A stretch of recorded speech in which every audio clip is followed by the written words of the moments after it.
This episode contains discussions of homophobia and homophobic violence. Listen at your own discretion. It is Monday, the 24th of June, 2024. My name is Pigeon Rose, and this is my song of the day.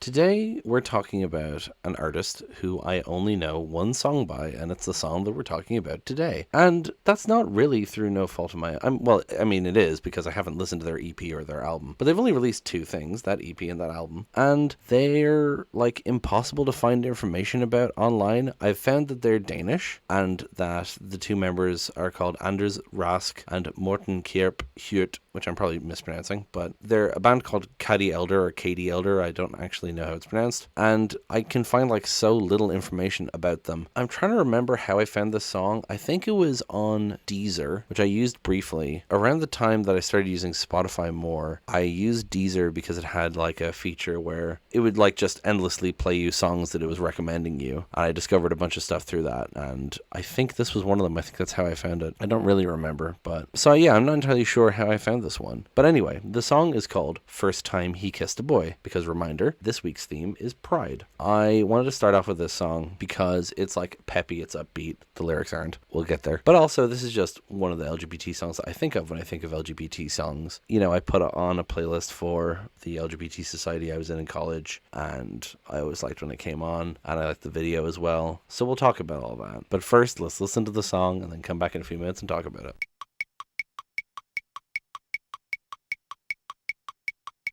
I feel like it's so much more obvious that that song is about homophobia when you watch the video, because you might just hear the first time you kissed a boy, and you're like, it's just a queer kissy song. But no. It is that, not just that. Yeah, it's about homophobia, not just in the outward hatred, slurs, violence, all that, but also the erasure of queer identities and not educating people on queer things such that young people don't even know that queerness is an option, which comes up mostly in the chorus. We'll get there. Let's just start at the start. Let's just go right into it. Troubled face, headphones on, forgetting time and place, all he wanted, feeling stuck, set him free, running out of luck, on his knees. First time he kissed a boy he had never known, cover up is what they told, feel so cold. First time he kissed a boy he had never loved, walks on a curvy road, feel so cold. I like how the lyrics have this simple, punchy, to the point feel to them. They're kind of staccato. Troubled face, headphones on, forgetting time and place, all he wanted. They're not complete sentences, but it gets the vibe across, And you can very much picture a closeted gay kid with their headphones on, hoodie up, trying to blend into the chair they're sitting on. You know what I mean? The verse ends with on his knees, which could imply prayer. It also could imply something else, perhaps a blowjob. But anyway, the chorus, yeah. So this is what I mean. First time he kissed a boy he had never known, cover up is what they told, feel so cold, right? It's that idea of he was always told beforehand that he couldn't kiss boys and that he had to cover up his feelings, and it feels so cold, right? It's that erasure, like I said. And then first time he kissed a boy he had never loved, right? He had never loved anyone before because he wasn't allowed to love the people that he actually loves, right? And then the second verse, keeping back the ghost inside, locked him in a pack all his life.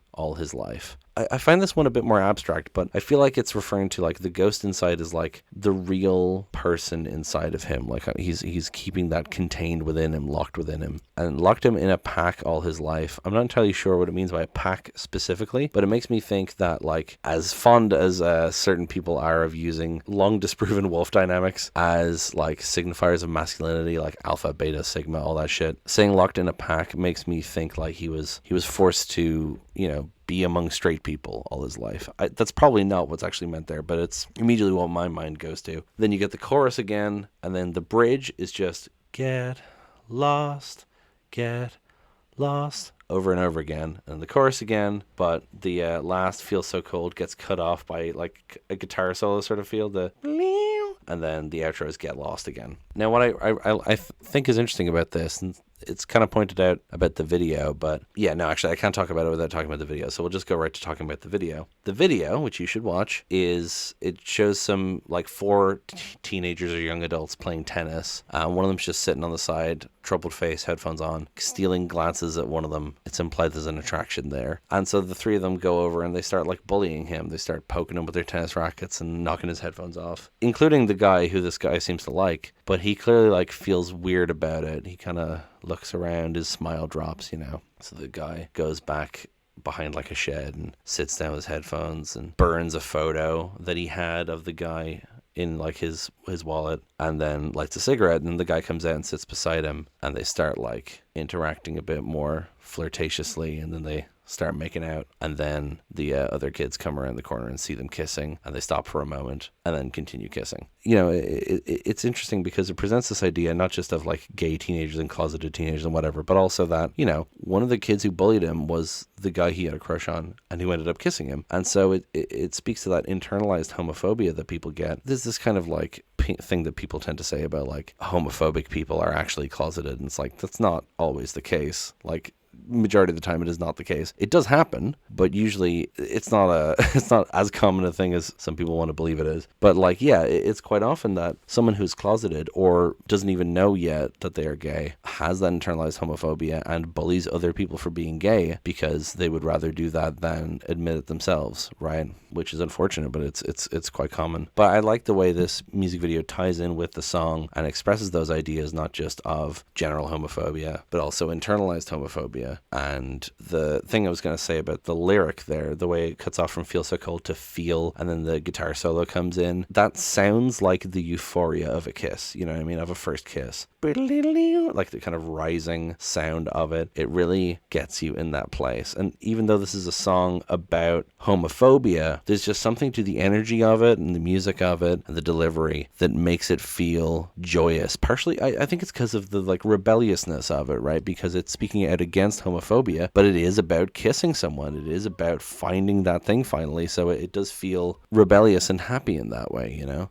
which I really enjoy about it. Something that I can't divorce from it now. I'm a writer. I don't know if I've talked about it too much on the podcast, but like I write short stories and poetry, and I'm very inspired by music, and quite often I soundtrack what I'm writing. Like if there was a movie, this is what would happen here. I remember once actually I gave my English teacher a story of mine to read, which was like very heavily influenced by Cowboy Bebop, and I gave her a CD to listen to. It's like, when this thing happens, put this song on. It was all songs from the Cowboy Bebop soundtrack. That's me. That's what I do. Anyway, so I can't divorce this song in my head from a scene that I haven't even written, but I have two characters, Stuart and Emra, who were created to be like the perfect version of me and the perfect version of what I envision as my partner, which is very funny if you know anything about these characters and about my relationships, but that's a private matter. Point is, they like meet in college and they like hit it off at a mutual friend's party, and I thought that this would be the song playing like over the speakers when they had their first kiss. So I can't divorce that song in my head from Stuart and Emra making out on the couch.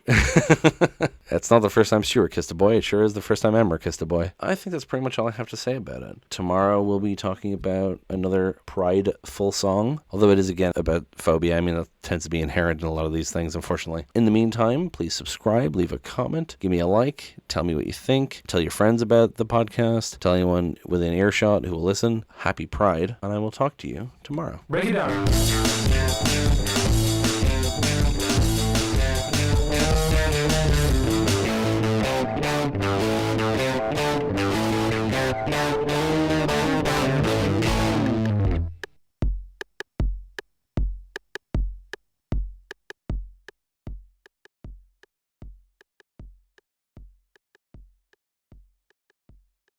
The song is called First Time He Kissed a Boy, because that's homophobic. But first, let's listen to the song. This episode contains discussions of homophobia and homophobic violence. Listen at your own discretion.